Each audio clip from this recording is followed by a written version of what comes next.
Hello everyone. आज का हमारा टॉपिक है बंगाल में ब्रिटिश सत्ता की स्थापना। ये आप थर्ड ईयर में पढ़ते हैं, पेपर फर्स्ट में। जो ब्रिटिश सत्ता की स्थापना हुई थी उस पर हम बात करेंगे। बंगाल में किस प्रकार अंग्रेज़ों ने अपना सर्वस्व स्थापित किया, कैसे वो एक व्यापारिक कंपनी से एक प्रशासनिक अधिकारी बन गए और धीरे धीरे हमारे पूरे भारत पर उन्होंने कब्जा कर लिया। तो बंगाल का प्रांत, जिसमें बंगाल के अलावा बिहार और उड़ीसा भी शामिल थे, मुगल साम्राज्य का सर्वाधिक समृद्ध तथा धनी सूबा था और उस पर ईस्ट इंडिया कंपनी ने सबसे पहले अपना नियंत्रण स्थापित किया। 1707 में औरंगजेब की मृत्यु के बाद मुगल प्रशासनिक व्यवस्था जर्जर हो गई और बहुत सी स्वतंत्र तथा अर्ध स्वतंत्र रियासतों का उदय हुआ, जिसमें बंगाल, कर्नाटक, अवध, हैदराबाद, मैसूर, मराठा राज्य प्रमुख थे। यद्यपि ये औपचारिक रूप से मुगलों की अधीनता स्वीकार करते थे तथा समय समय पर वार्षिक खराज आदि भी अदा करते थे, किंतु व्यवहारिक रूप से ये सभी स्वतंत्र थे। बंगाल के स्वतंत्र राज्य के रूप में उदय का श्रेय नवाब मुर्शीद कुली खान, शुजाउद्दीन और अलीवर्दी खान को है, जिन्होंने 1700 से 1756 के काल में यहाँ शासन किया। अतः हम देखते हैं कि तीनों नवाबों के काल में बंगाल में शांति व्यवस्था बनी रही, अर्थव्यवस्था भी महत्वपूर्ण रूप से कार्य करती रही, लेकिन उन्होंने विदेशी कंपनियों को अपनी बस्तियों की किलेबंदी करने की अनुमति नहीं दी थी, किंतु वे ईस्ट इंडिया कंपनी का स्वरूप तथा उसके उद्देश्यों को समझने में असफल रहे और उसका नतीजा उनके उत्तराधिकारी सिराजुद्दौला को भुगतना पड़ा, जिसे 1757 के प्लासी के युद्ध में अपने पक्ष की गद्दारी के कारण पराजय का मुंह देखना पड़ा। तो जो सिराजुद्दौला था, उसका अंग्रेजों के साथ संघर्ष हुआ। उसके अनेक कारण थे, जिसमें राजनीतिक कारण, एक आपका है अंग्रेजों के प्रति संदेह की नीति, एक है आपका नवाब के प्रति अंग्रेजों की अशिष्टता, व्यापारिक झगड़ा, नवाब के शत्रुओं को संरक्षण देना, कोलकाता की किलेबंदी आदि। ये सब चीज़ें क्या थी? ये जो सिराजुद्दौला जो बंगाल का नवाब था और अंग्रेजों के मध्य संघर्ष का प्रमुख कारण थी। सिराजुद्दौला और अंग्रेजों के मध्य विवाद और विच्छेद का वास्तविक कारण यही था। कर्नाटक में अंग्रेजों का फ्रांसीसियों के साथ संघर्ष चल रहा था, जिस कारण बंगाल भी अंग्रेजों की सेना के लिए रसद आपूर्ति का मुख्य स्रोत था। कलकत्ता के निकट चंद्रनगर में फ्रांसीसियों की उपस्थिति के कारण भी अंग्रेजों ने फोर्ट विलियम की प्रतिरक्षा व्यवस्था को मजबूत करना प्रारंभ किया। अलीवर्दीन खान अपने शासन के अंतिम दिनों में अंग्रेजों की इन सैन्य तैयारियों के प्रति आशंकित था और उसके अपने उत्तराधिकारी को यूरोपीय आक्रमण के प्रति सावधान रहने की चेतावनी दी। सिराजुद्दौला का भी यही मानना था कि अंग्रेजों ने अपनी स्थिति अत्यधिक मजबूत कर ली है और उनकी शक्ति के घातक रूप लेने से पूर्व ही वो उसे क्या करना चाहता था? नियंत्रित करना चाहता था। एक आपका है कि नवाब के प्रति अंग्रेजों की अशिष्टता। फ्रांसीसियों की भांति अंग्रेजों ने कभी कभी नवाब के प्रति सम्मान प्रदर्शित नहीं किया। अंग्रेजों ने नवाब के अभिषेक के अवसर भी उसे बहुमूल्य उपहार नहीं दिए। एक बार तो अंग्रेजों ने नवाब को अपनी कासिम बाजार की फैक्ट्री को दिखाने के लिए भी मना कर दिया। इन सब बातों से नवाब के आत्मसम्मान को क्या हुआ? ठेस पहुंची। फिर आपका एक आता है कि व्यापारिक झगड़ा। मुगल बादशाह फर्रुख सियर ने अंग्रेजों को 1717 में बंगाल, बिहार और उड़ीसा में मुफ्त व्यापार करने की अनुमति दी थी। इससे भारतीय व्यापारियों को हानि होती थी और नवाब की आय में कमी आती थी। इसके अतिरिक्त अंग्रेज अपने दस्तक का प्रयोग, दस्तों को क्या बोलते थे? फ्री पास, इसका प्रयोग भारतीयों को भी करने देते थे। वे भारतीय व्यापारियों को ये दस्तक बेच दिया करते थे। इससे सरकारी राजस्व को बहुत नुकसान होता था। नवाब इससे असंतुष्ट था, किंतु अंग्रेज अपनी हरकतों से बाज नहीं आ रहे थे। एक है नवाब के शत्रुओं को संरक्षण देना। कृष्ण वल्लभ घसीटी बेगम के दीवान राज वल्लभ का पुत्र था। राजवल्लभ ने घसीटी बेगम के धन को छिपाने का प्रयत्न किया। इस कारण नवाब ने उसे उसके पद से हटा दिया, परंतु उससे पहले ही राजवल्लभ ने अपनी संपत्ति अपने पुत्र किसको दे दी? कृष्णवल्लभ को देकर अंग्रेजों के संरक्षण में चला गया। इसके बाद जब नवाब ने कृष्णवल्लभ को अंग्रेजों से वापस मांगा तो अंग्रेजों ने ऐसा करने से क्या कर दिया? मना कर दिया। इससे नवाब को ये अनुभव होने लग गया कि अंग्रेज उसके शत्रुओं को संरक्षण देने लगे हैं तथा उसने अंग्रेजों से शत्रुता मान ली।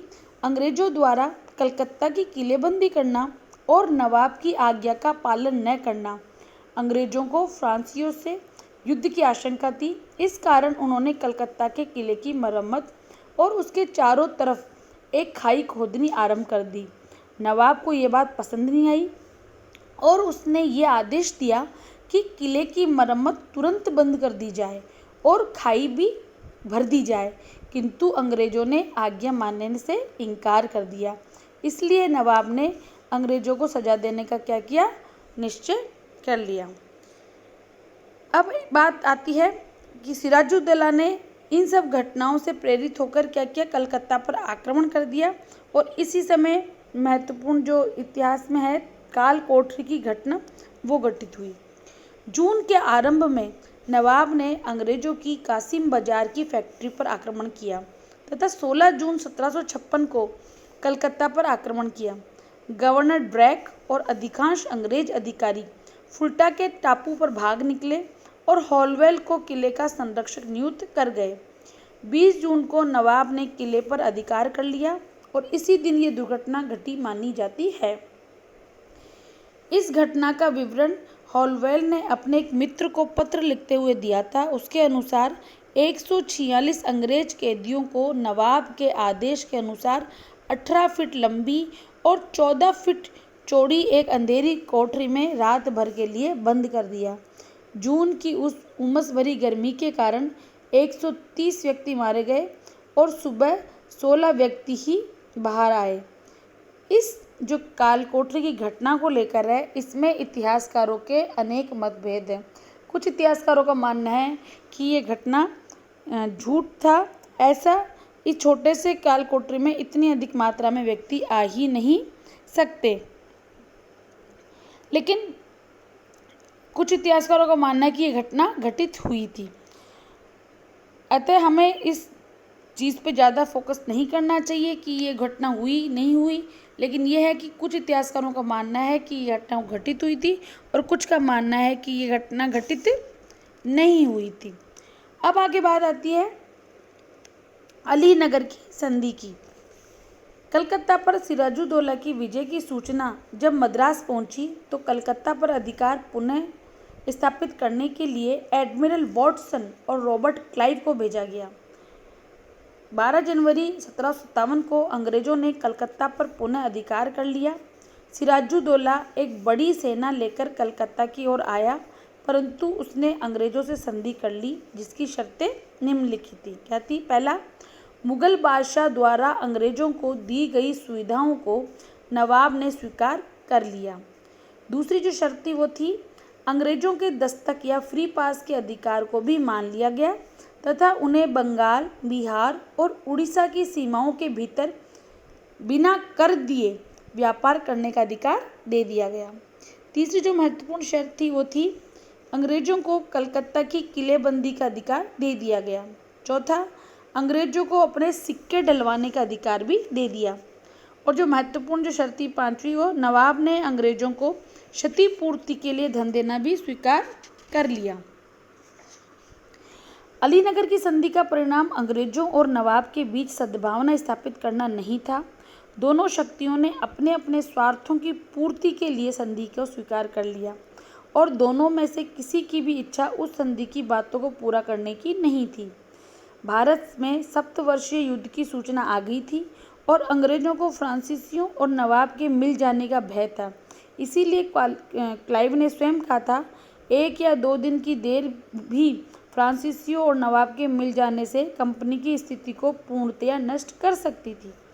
सिराजुद्दौला को भी कुछ कठिनाइयों के कारण संधि करना आवश्यक हो गया था, क्योंकि मुगल बादशाह के विरुद्ध अहमद शाह अब्दाली की विजय के कारण नवाब घबरा गया था और उसे भय था कि अहमद शाह अब्दाली बंगाल पर भी आक्रमण कर सकता है। इस प्रकार दोनों पक्षों ने विशेष परिस्थितियों के कारण संधि को स्वीकार किया था, किंतु कोई भी पक्ष सद्भावना के पक्ष में नहीं था। ऐसी स्थिति में युद्ध कभी भी हो सकता था।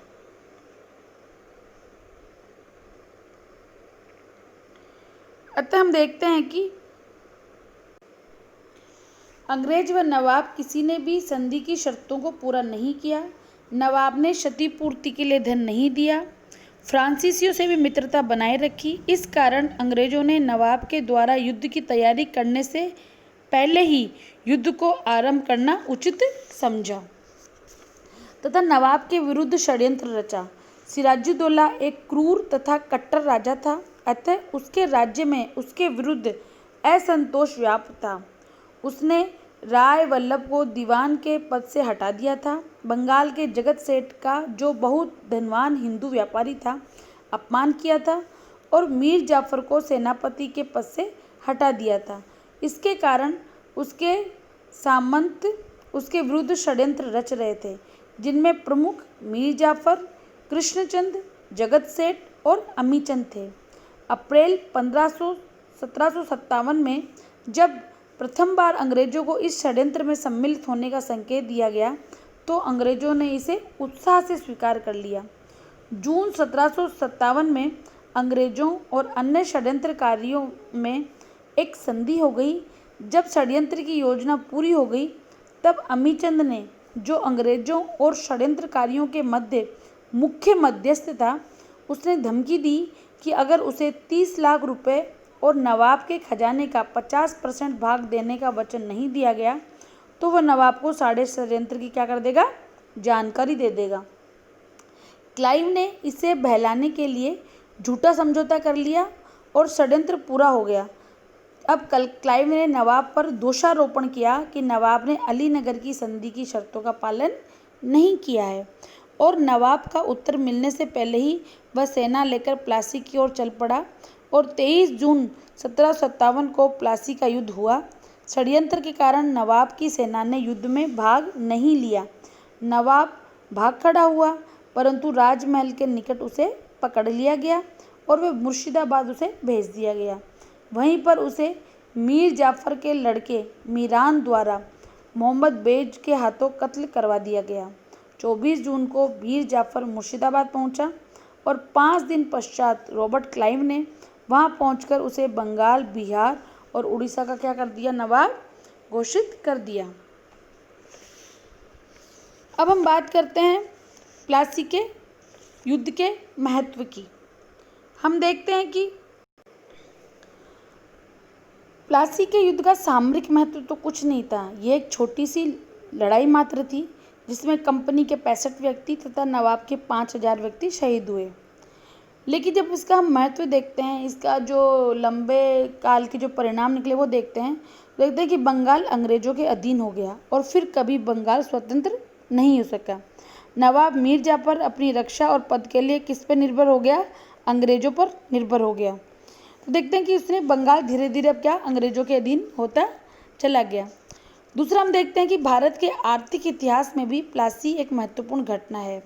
इस युद्ध के परिणाम स्वरूप भारत व इंग्लैंड के व्यापारिक संबंधों में विपरीत दिशा में मोड़ ले लिया, जिसके कारण भारत के आर्थिक स्रोतों का इंग्लैंड में निर्गमन प्रारंभ हुआ।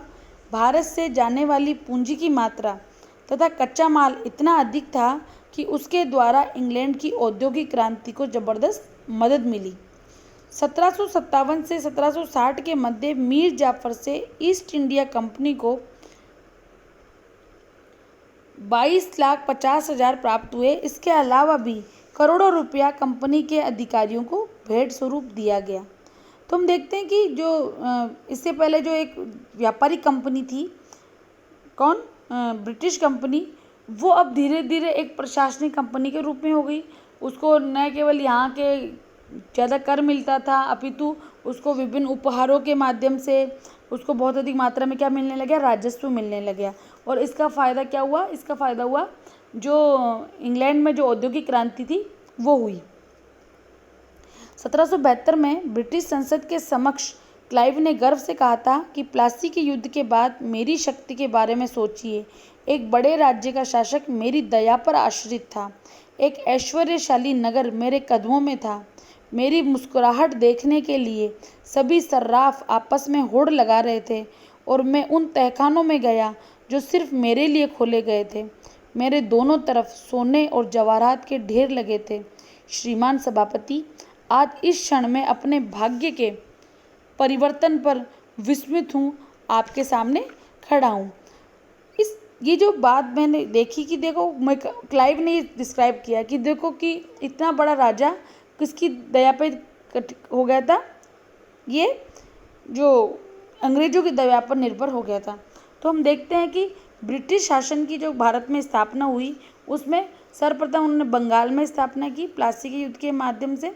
और उसके बाद हम अगले टॉपिक में डिस्कस करेंगे कि जो थोड़े बहुत अधिकार जो राजा के पास नाम मात्र के बचे थे वो भी बक्सर के युद्ध के बाद किसके चले गए, वो सारे अधिकार किसके पास चले गए, वो अंग्रेज शक्तियों के पास चले गए। Okay, thank you.